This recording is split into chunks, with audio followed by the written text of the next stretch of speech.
self-acceptance is an allowing, right? And that means you have to get past your resistance, which is your fear. And a lot of times we don't feel our resistance, or we don't pay attention to resistance, but you want to pay attention to it. It's in your body. Like, you can feel it. It feels like a brick wall inside of you. Like, ugh, I don't want to do that. Do it. The things that you are afraid of, you will make excuses for. You will not make decisions that are for you. You'll make decisions against you, right? These are things that you're saying, I don't accept this. If I make a decision for someone else and it's costing me, I think I'm going to get payment. How? What I'm going to do is develop resentment, is what I'm going to do, because I'm choosing against myself.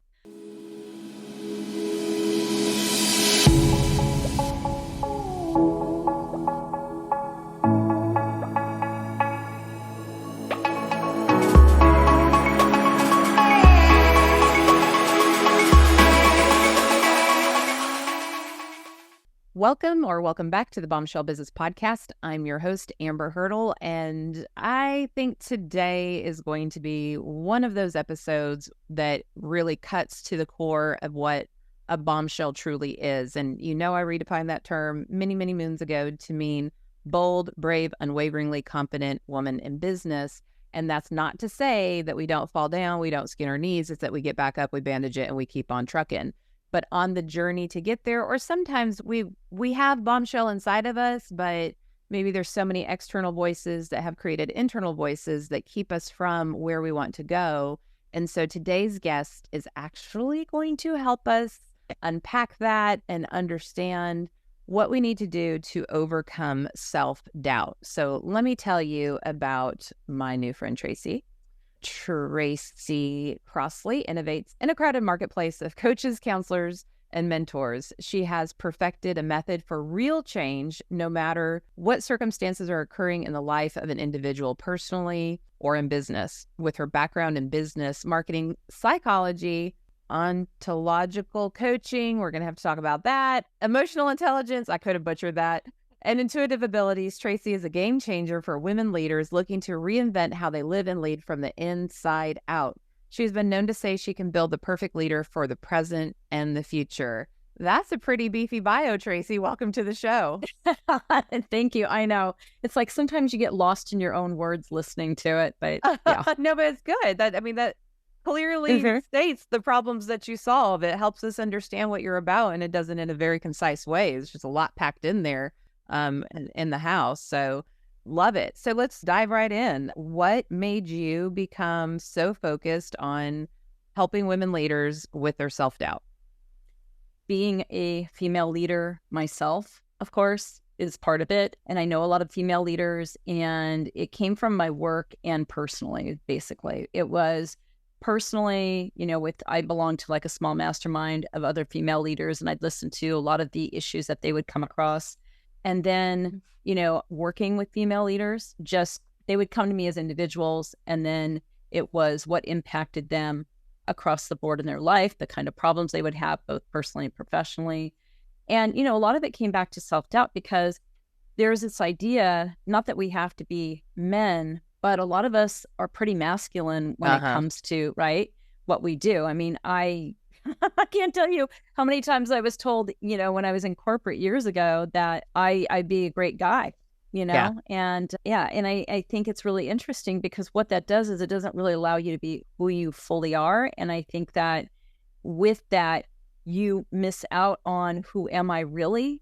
And I think that is the gap where doubt comes in, because how can you trust you when you're not really being you? You're being, I don't want to say caricature, but it's that imposter syndrome, where you're kind of being that other person. Yeah. Well, I'm the same way. Like, this is a whole other podcast episode, but I do have a ton of masculine energy, and honestly, it benefits me in the business world, because men know that I'm going to be very brass tacks about things, but I also have like the feminine perspective, and so I'm kind of like safe to be vulnerable with, but also they know that I'm going to drive business results and, profitability and things like that. But it took me a long time to get there. And then also to have the delineation between personal and private. And in my personal life, I just want to rest into my femininity. I want to rest into that. And so, yeah, you do kind of have a little bit of a mind battle of who am I? What am I leading with? Am I masculine? Am I feminine? And the truth is, and we've talked about this multiple times, and then I'll shut up. We're all both, all of us, every man, every Yes. woman, everyone has both of that energy. So it's not a gender thing. It is an energy thing. So now that you have observed this problem, how did you start tackling the solution? Like what, tell us about your journey of getting there. Okay. Well, I mean, I started as an entrepreneur as a child. And then, you know, over the years, it was either I was working corporate or I'd have a business. And, you know, my journey was just kind of different because I fell into coaching. I wasn't planning on being a coach. And I was originally trained as a love coach, which is hilarious because at the time, no, I was divorced. I was very dysfunctional in my relationships, but I didn't realize the level of dysfunction and how it was professionally as well.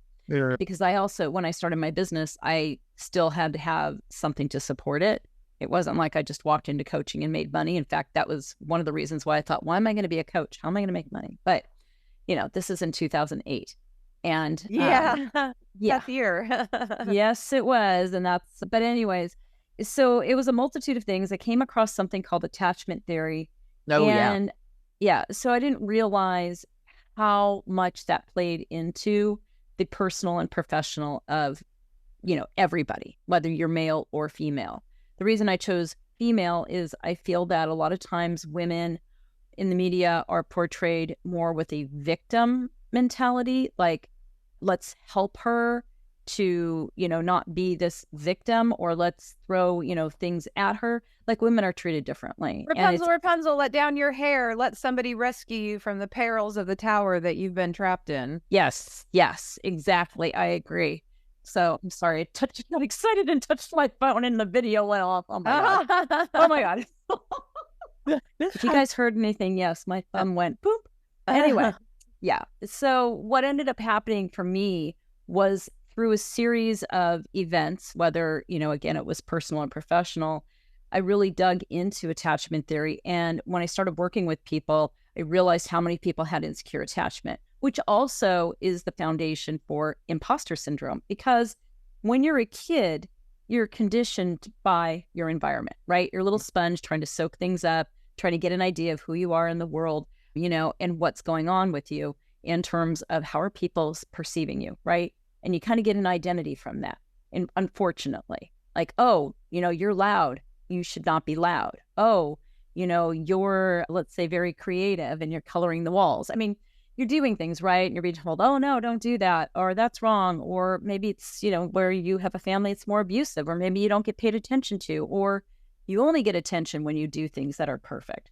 So we get these ideas about our value and we carry it forward because we're not consciously aware that this is happening as a kid. You have no idea that you are picking up this information. And so we bring it forward into our personal and professional lives. And I found with the professional, especially, you know, most of my clients that I've had have been very driven. So there's a difference between having motivation, inner motivation, because I enjoy this turns me on, I'm totally excited by it, versus I have the drive, I need to prove that I'm okay, I need to prove I have value, I need to prove to the world I can be successful. Whenever it's that mix, that's a drive. That's an external motivation, extrinsic motivation. So you notice that when people have insecure attachment issues, that this is all very heightened, because no matter how much success you can have, you may never, ever feel successful, or you may never feel like you can hold on to it. Or I don't have enough certifications or enough degrees or enough all the things that the world tells me, yep, you got a stamp, you got a piece of paper, you got the symbol, like here you go. Yes. And I've found, you know, I definitely follow attachment theory. Is insecure attachment the same as anxious attachment, or are those different? They're different. So I actually read a book. It's back there. It's called Overcoming Insecure Attachment. And what the difference is that you have anxious is an attachment style, and anxious avoidant and avoidant are attachment styles. Plus, I see. Yeah, I was going to say, God knows how many others, because people are always coming up with like a new style. So Yeah. And so then insecure is the blanket of all of these unhealthy attachment styles. And the secure Yeah. attachment style then is we don't have these challenges because we were nurtured in the way that we needed to be nurtured growing up. Right. So one thing that I have found, and it's interesting because sometimes I'll say it from stage and then like you hear this, it's not even a rumble. It's like like really loud and all the men are like, what's going on right here? But I have found in my own work and through this podcast and the book and everything, so many women who are high performing, butt kicking, successful women have significant mother wounds. And it's the achieve that they felt like they had to do to get their mom's approval or attention, which then continue to drive them. So it's like, okay, well, that's great. Yay that you have these outcomes from this, painful experience. But now let's heal that. So you've got all this, you have the success from it, but like, let's stop the insanity of what is making this be what it is. Like, let's just do it for the sake of you're capable and your own personal edification. Is that a fair? I would say that you get there, but I also find that a lot of times when I work with women, they tend to either get promotions or they tend to change jobs, but more frequently they start their own businesses. It's just the way it is, but it is that. But I also find that daddy issues too, because like in my case, I wanted to emulate my dad. I looked at him as the power. Like my mom has been diagnosed as a narcissist, but I take that with a grain of salt because it wasn't, let's say, a true diagnosis. Like my therapist one time is like, your mom is a narcissist. Like, okay. But dad was a workaholic and had his own business and really just wasn't there emotionally, wasn't present. And so he wasn't really, let's say, giving input to me on, my growth, except to criticize me and do things like that. Right. So, yeah. So it was always like, I have to prove something. And I was always just like, boom, boom, boom. Everything had to be fast. I was always very on top of things. And yet I always felt insecure inside. I always felt like Wasn't enough. It wasn't enough. And that someone was going to find out that I wasn't worth it at some point. Oh, yeah.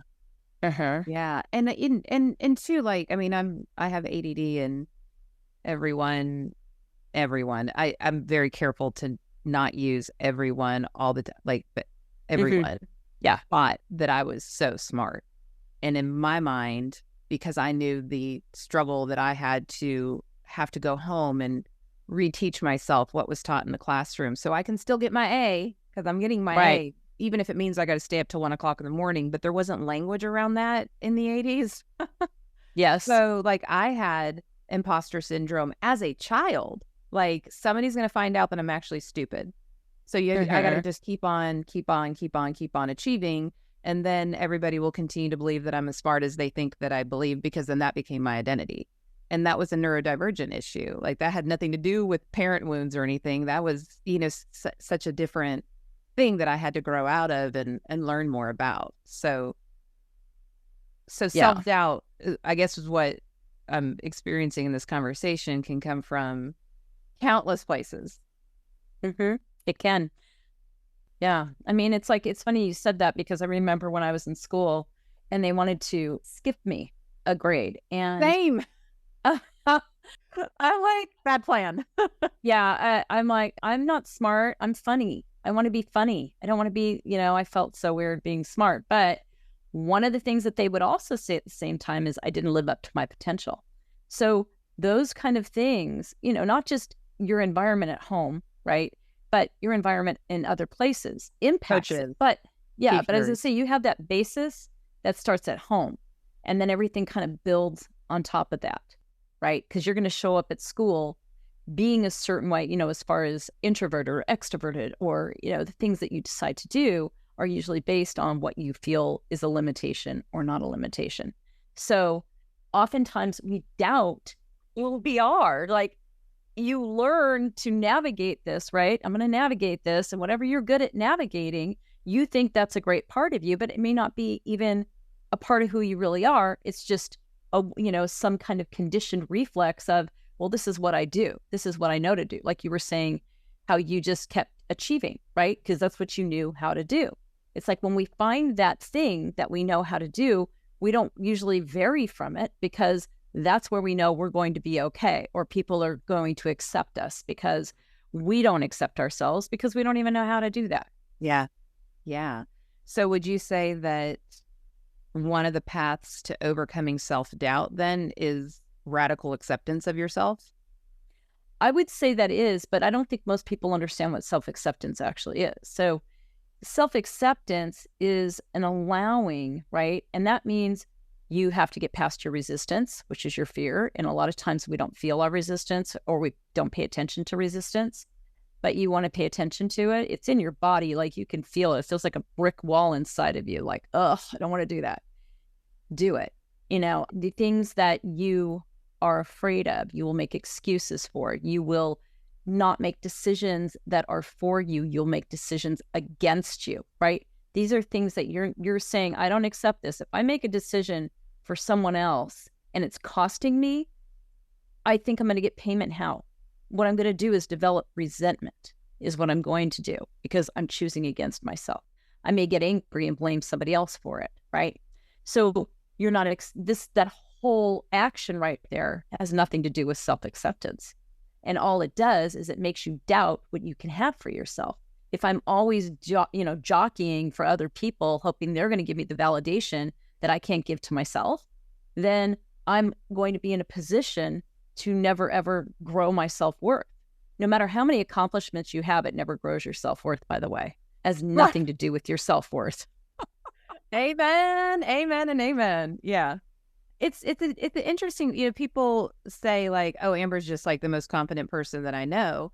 And I'm like, well, yes and no. Like, I like myself and I learned how to accept myself, but I'm the first person who can write a novel about everything that is, quote, wrong with me, or all of the challenges that I experience. It's just the difference is maybe that I've assembled the right amount of tools with mental health professionals, coaches, reading, personal development, self-awareness, all of those things, to just be like, okay, well, this is part of me, and I'm just going to be curious about this thing out here that I'm going to stop judging, and I'm just going to say like, okay, well, yes, I have these great things about me. This is the challenging part. I'm going to do whatever I can to integrate that into my whole part, and not try to cut that part off as if it's not a part of me, and just have harmony with it. And that's like, that's just, I don't know how to explain it any other way, of just like, it is what it is. So I might as well just like throw it in the blender with everything else and like do this life. Right. If it's going to hold me back, like, then I don't want to do this. Right. Yep. Well, because here's the thing, when you focus on things that, number one, are not that important to you, but maybe important to other people, you're never going to actually get through it because you're not doing it for yourself. That's the first thing. The second thing is, does it really need to be fixed? Does it really need to be changed? Probably not. It's not something, I mean, I guess it's like if you got in your car and you drove with blindfolds on, well, maybe you might want to change that, Right. But literally you're not hurting other people. It's maybe their expectation of you that you're hurting. Oh, yeah. Which you can't control anyway. People decide that you're no longer important to them, or they no longer want to tap into you when you are no longer the fountain of pleasing their expectations. So when you do, so like it's a struggle, right? Because you're like, okay, so here I'm overcoming my self-doubt, I'm believing in myself, I'm practicing radical acceptance, and then the consequence of that is now people are pulling away from me, which is not affirming. It's right. It feels scary. It feels like your fears are coming true. But the reality is when you let go of those people, then you allow all the right people to come in. And it's just like, it's such a journey. And I don't think you can get there without help. So help us, Tracy. I mean, I do this in a variety of ways. One of the things that I do is, in my programs, we really get down to the core of what you believe. Because a lot of your beliefs are there. You don't know how they got there. And they're really what direct traffic. They're what tell you, oh, this is what you are, and that's what the world is, and everything in it. So what ends up happening is I work with people at the level of belief, and then we look at rules, and then we look at stories. I have like a little pyramid I'm building, by the way. Cool. Stories, and then we have patterns, and then we have evidence, and then it just kind of goes down as a loop and starts over. But our beliefs are always looking for evidence that they're true. And so you do not, like for me, my goal was, I don't want external circumstances controlling how I feel or making my decisions for me. because that's a very reactive way to live. And that also is where self-doubt comes in, because, well, I'll make the choice that's comfortable, that I know, rather than the choice that I feel inside of me is the right choice, but it's scary, it's risky, and maybe other people aren't going to like it, or whatever your problem happens to be, where you're having fear. So it's really about digging deep into those beliefs and changing them through changing your rules, changing your stories, changing your patterns, because that's where you can change them. Because as long as that evidence keeps showing up, your belief's going to go, well, I'm true that, I'm not worthy, or I'm true, I'm different, or whatever the belief happens to be. And by the way, the negative beliefs are protective. They're not there to screw you over, although it feels like that. It's always trying to get you to stay in the same place because it's about survival. So it's really to protect you, right? Your beliefs don't care if you're happy. Right. They just care that you stay alive. Right. And in my own research of women and confidence and that sort of thing, what I have learned through various studies, and of course I can't quote one right now, I'd have to look in my notes, but men tend to make decisions in a very futuristic way. Like, where is it that I'm trying to go? And I'm going to make choices that are in alignment with me getting there. But women, the way that our amygdala is, and then you can correct me on this because you're the expert, but what I've read is that a woman's amygdala operates differently than a man, and we draw on previous experiences. We don't look to the future. We draw on previous experiences, and that informs our choices because our brains are wired to protect ourselves. And that's the evidence that we're using to make the choice. And the choice is usually a little more cautious and a little more risk averse than a man whose amygdala operates differently than ours. Is that in alignment with your studies? I mean, I haven't actually heard that before, to be honest with you. Okay. So, because I work with both men and women, and I work with them on an emotional somatic level. So, we really feel that emotions live in the body, regardless of, the amygdala. At least with the men I've worked with, I mean, they have very similar emotional issues to women. Agreed. And yeah, they do. It's just expressed differently. Right. That's all. And it also depends too, like things like their attachment style. It depends on their conditioning. But I've had several men go through my programs, and, it again can be expressed like, oh, he's more avoidant. He doesn't express his emotions, but they know what they are. They still have them, right? So when it comes to planning, whether it's, present or future, yeah, men are also conditioned to take risks. Yeah. Women aren't conditioned to take Agreed. risks. So if you can get past your conditioning, which I'm all about getting past conditioning, that's like the basis of the work, is to, through these processes, we really get very deep into your emotions, and we want to break away any of this conditioning that doesn't serve you because it's limited. Yeah. Yeah. I just want to sit in on one of your sessions sometimes and watch you do your thing, because I'm like, this is so good. This is so good. Let's start breaking this nonsense down. And then I guess too, as I just reflect, and I keep imputing myself here, but so many of the things that you're saying, is just coming full circle for me.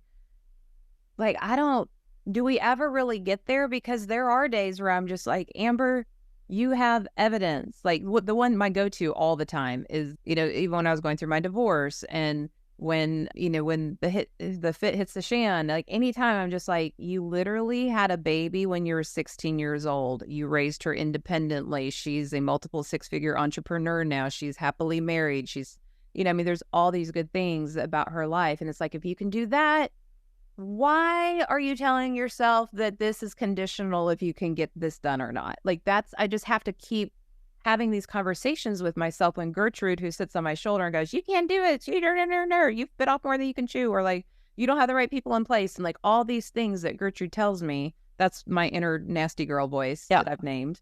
Then I have to come back as Amber and be like, here's the evidence that I can. I have to do that every day, and people think I'm the most confident person in the world. And I don't think it's like I'm more confident than you. It's just I have a toolbox. Right. I mean, that's hard to do, by the way. My whole thing was when I was going, because my work was based on how I broke through certain barriers, right? And one of them was getting to a space of non-attachment. And that got rid of my inner critic, because I don't have that voice anymore, or at least I don't hear that voice, let's just say, telling me anything. And what I've also learned is not to run from my feelings, because when I can just be with them, they'll go away. In my work, we use them to get to a deeper place, to break patterns. But on a normal basis, if like something comes over me, I'm like, okay, I've got to let it go. What am I going to do? And I do. And it goes. I don't have to talk myself into it. And it's not like I'm like miss, woohoo every day kind of a thing, But for the most part, I have a certain level that I'm at emotionally where I never used to. I mean, you're talking to somebody who used to be depressed and anxious all the time. So, well, and that's my question too, is like, okay, so what about the people who are clinically depressed or have a diagnosis of anxiety or obsessive compulsive disorder or any of these things that have happened because of life experiences? Does that shift the conversation around their self-doubt, or is it just a different journey? I mean, it's okay. In my work, that's something that we help people through. I mean, it's not, again, this isn't therapy, sure, but it is something, because we find, at least the people that have come to me, right? It's the actions we're taking are not the actions that we actually want to take. And when you start taking actions that you want to take and doing the things you want to do instead of talking yourself out of it, you find you're less anxious and less depressed. Because depression, is usually a sign that you're stuck, unless you're clinically depressed.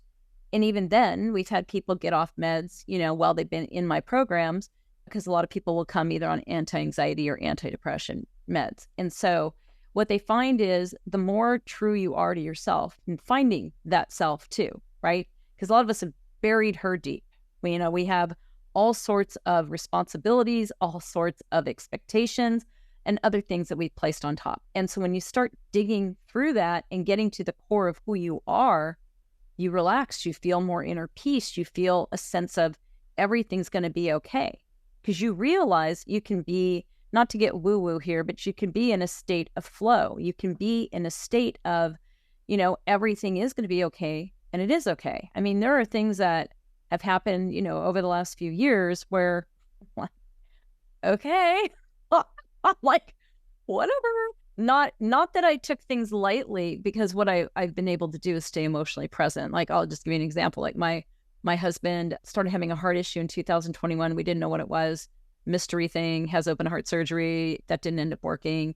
And then he ended up living like in the hospital for 6 months last year and having heart transplant. So, wow.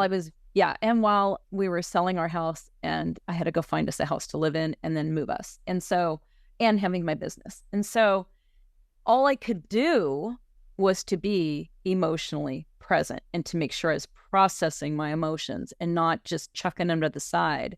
But my whole thing was, feel your emotions, keep moving forward. Feel your emotions, keep moving forward, right?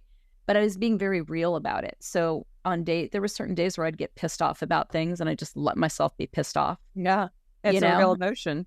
Yeah, it is. I mean, it was a reaction to what's happening. And so these are the things where I would have shamed myself in the past, though. Sure. So it's these kind of ways that you start to just keep opening yourself. Like, I didn't get depressed.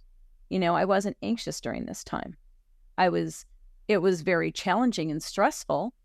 But again, if I would have sat there and did nothing, or if I would have felt overwhelmed and did nothing, like all the things, that you can do to yourself that make it worse, that's where you get stuck in the anxiety and the depression. But Tracy, if we could teach this in junior high and high school, I think we would spare people an awful lot of midlife crises. Like, truly. Yes. I mean, why do we have to wait till 40 to like get smacked in the face by life and our choices to understand that we want the second half to be a lot different than the first half? Exactly. You do such important work, and I feel like I could talk to you forever. I have a feeling that as we move on, I'm probably going to want to have you back on the podcast to talk about things and come back, because there's so much here. I mean, just with attachment theory alone, goodness, the work that you do in the lives of men and women is important. But before we get into how people can learn more about you and all the other things, I want to ask you the final question that I ask every single guest, and that is, what parting piece of advice, that one juicy nugget that you want Bombshells to remember, what would you say to a bold, brave, unwaveringly confident woman in business, or one who's on the journey to become one?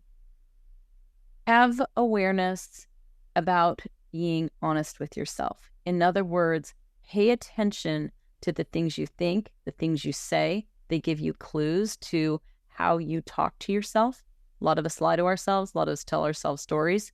You know, if we feel like something's happened outside of us and it may produce shame, just be with the shame. So you become aware, first, the stories that you have, and secondly, feel your shame and let your shame come through, you know, in those places where stories come out. And then you can take emotionally risky action, which is to do something vulnerable, to do something that feels very uncomfortable. Because if you can just do that, you can change your whole life.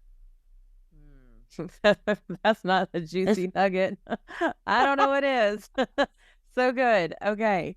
So to find you online, we can go to tracycrossley.com, and that is Intuitive Reinvention. You're on Facebook, Twitter, Instagram, and LinkedIn, all Tracy Crossley, and we will obviously put all of that in the show notes.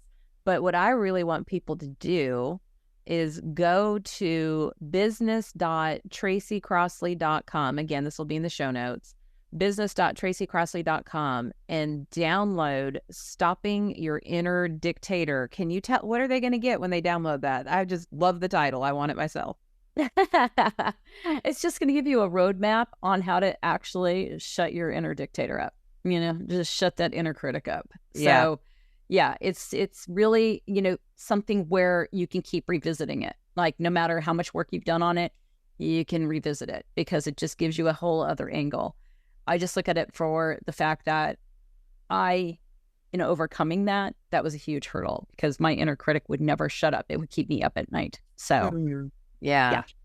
Well, we talk about Gertrude a lot, and it's a whole thing. And I will say, like, Gertrude still shows up, not quite as frequently, but when she does, the difference is now I just tell her to shut up. Shut up. You don't get a voice. Like, go away. And then you just move on with things. So I'm super pumped for people to download that. Again, it is Stopping Your Inner Dictator. Ooh, Gertrude's a dictator. And that's at business.tracycrossley, CROSSLEY.com. I think that is a very powerful exercise for any human being, but especially one who is struggling or has a history of struggling with self-doubt. So, Tracy, you are a blessing, and I appreciate your presence on this show and all the tactical, really great advice that you've offered us. Thank you. And thank you for having me. I've really enjoyed talking about this with you. Absolutely. Well, Bombshell, I'm pretty sure that is about as on brand for the Bombshell business brand as we could have possibly gotten today. One thing that we're always aspiring for is being bold, brave, and unwaveringly confident. And again, I say this all the time. It's not that we don't fall down. It's not that we don't skin our knees. It's that we just get back up. We use that resiliency. We remember the grit that we have proven time and time again in our lives that we are capable of. And Tracy's giving you beautiful tools in order to help you on your becoming. So be sure you give her a follow. If you love this episode, if you know someone, and if you know any female, you know somebody who deals with self-doubt. If you know any human, you know somebody who deals with self-doubt. Share this episode with them so that you can be a part of extending that bombshell spirit, that community that we have. And make sure you leave a rating and review. That puts more ears in this podcast. We can reach more women, and just keep kicking butt and let us know how this has impacted you. You can email me at amber@amberhurdle.com. And I do always respond, even if it takes me a hot minute. And other than that, I'll see you on the next episode.